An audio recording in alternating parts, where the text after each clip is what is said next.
People, people. Now I'm smiling because we are literally, come tomorrow, we will be a fortnight away from Joseph Parker versus Daniel Dubois. Not even just that fight, and I really should be putting Dubois' name first, but not even just that fight. The February, you can tell, right? Whenever I think about that Feb 22nd card, it just brings a smile on because it's such an epic card. Beterviev, Bivol too, of course.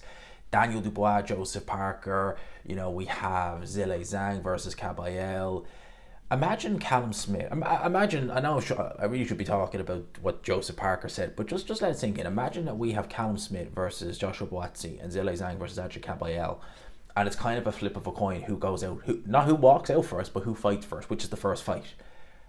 Any normal show, you think, oh, that's got to be, unless it's a big pay-per-view, that has to be a main event, or if not a co-main. No, they're talking about who's going to open the show. And people, it's going to be epic. You can actually watch the fight card of the century. People, it's going to feature Beterbiev, Bivol 2, and Dubois versus Daniel Dubois as the two main events. It's absolutely insanity. They'll be on the line at DAZN, the global home of world boxing. The link to buy it is in the description. No subscription required. No subscription required.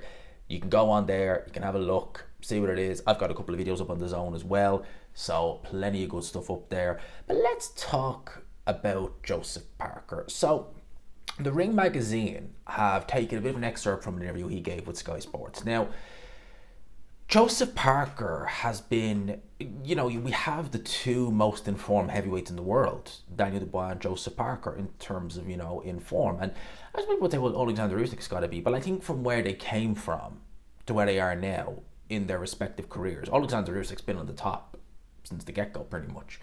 Parker, knocked out by Joe Joyce badly, the first stoppage defeat of his career.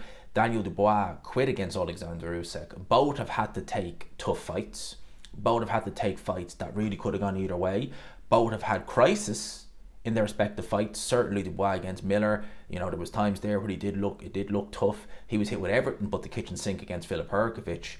Joseph Parker against DAZN, he was down twice and he was hurt. In my opinion, he was hurt from the second knockdown. So they've come through crises. So both guys are on a great run of form. I think we look at this fight, and look, I make Dubois a favourite. I'm not going to even hide that. I've said it before. I make Dubois a favourite. But Joseph Parker is not a bad fighter. And Joseph Parker has said the following: if it gets too hard, Dubois will look for a way out. It says the New Zealand boxer has earned another bite at the apple with wins over the feared heavyweights like Deontay Wilder and DAZN. Well, he was feared at the time. I don't really think he's necessarily so much feared now. A win over Dubois would get Parker in the running to face unified champion Alexander Usyk. He believes if the fight gets too difficult, then Dubois will mentally crumble. It depends if the fight gets too hard. He'll be looking for a way out, Parker told Sky Sports. But if it's going his way, he'll keep going. It's my job to go out there and offset what he's going to bring and follow my game plan. Dubois is coming off one of the biggest shocks of 2024, a 5-round destruction of heavily favoured Anthony Joshua. The twice-beaten boxer is looking to avenge his knockout loss at the hands of Alexander Usyk. But Parker cautions that he better not, as the Ring magazine just decides to switch off, as there it is, a refresh it, has cautioned that he better not look too far ahead. This is what Joseph Parker said. Listen, it can be a mistake. In boxing, they always try and set up big fights in the future. If he is trying to set that up, he has to get past me first. For now, I just want to focus on Dubois. I don't want to look too far ahead. I want to prepare for him and take him serious. Once that fight's done and I win, I can look at other fights. Even if times get hard, I've always had self-belief. It's because of the hard work I've done and the standards my parents installed in me at a young age. I always believe that no matter what anyone says, no matter what anyone does, I believe wholeheartedly that I back myself and I believe in myself, to quote Joseph Parker. Well, now, as the old saying, a tree is known by its fruits, as the old saying goes. And when we've seen fighters in the past quit, and Daniel Dubois has done it twice, against Joe Joyce, an injury, fair enough. We don't know what he was feeling in there. We don't know the extent of it, fair enough. Against Alexander Usyk, what injury? He said that, the low blow, which is what it was a low blow, knocked the wind out of him. Not him physically, but mentally, and he capitulated very quickly and went down to a jab. You were getting outboxed. You weren't getting, like, you were losing. You were losing comprehensively, but you weren't really getting pasted around the ring. And you quit. You've done that twice, so it does make you wonder: could he do it again? With Dubois, I don't want to sound harsh with this, but I don't think it's necessarily mental. I think it probably is just in the heart department with Dubois. If times get tough, in the past he has been found wanting. But saying that, since that Alexander Usyk defeat, Frank Warren, what he did, and Frank Warren, whatever you want to say about him, he is great at rebuilding fighters. He's great at managing fighters in terms of matchmaking. But he's also someone where if he has any doubts of a fighter, or even if he believes, because he's always had it, you can tell with Daniel Dubois, he's always believed in him. He's always had a soft spot for him. I think with Dubois, he kind of figured, you know what, there's no point building you up for this to happen again. I'm just going to have to send you into the lion's den. And that's what he did against Jarrell Miller. Came through it. Tough moments in that fight. He never looked like maybe on the verge of being stopped or anything like that, but tough moments, he came through it. Against Filip Hrgović early on, I'll be doing a kind of preview of this fight, and I'll be using film footage of the Filip Hrgović fight just to show the lapses Dubois has in his defense and some of the movements that he struggles with.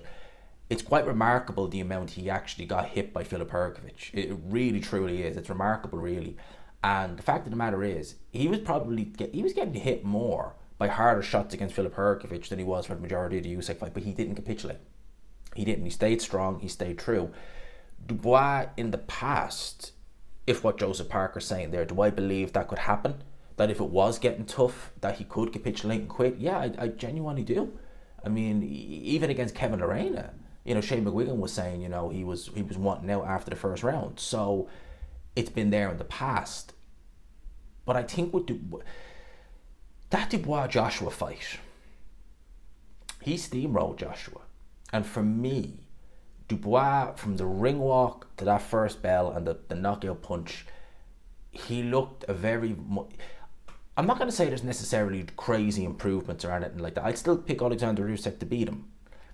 But he definitely had a different mindset. He definitely had a kind of, I'm in there to basically tear your head off. I don't care what I have to do or what I have to go through. I'm going to tear your head off. That's how it seemed. Like the intensity of that ring walk, the intensity of him on fight night. I think maybe the pieces have all kind of fit for Daniel Dubois. Don Charles is doing a good job with him. Never thought I'd say that, but he is. And of course his dad there. That is obviously against Alexander Usyk. I'm sure he would have been there, but probably in the crowd. He probably wasn't at the Joe Joyce fight because that was behind closed doors. Having him there and just, I guess him having that, it's okay, and hearing that calming influence he has is really helping Dubois leaps and bounds. So do I think that if there is crises in this fight, that Dubois will look for a way out? Honestly, right now, I would say no. I would say, yeah, a tree is known by his fruit, but it's not like Daniel Dubois is, he is still very young, but, he's coming up to 30, he's 28 now. So, there's maturity there, for want of a better word. There is still some of that. And he was a lot younger in the Joe Joyce and the Usyk fight. So I'm not going to say it couldn't happen, but I don't think it will. But for it to happen, I would imagine Joseph Parker would have to be right on top. And I'm not going to rule out Joseph Parker winning this fight. A lot of people have told me that they're backing on Joseph Parker to win this fight. A lot of people really believe in him. Fair enough. He is a good fighter.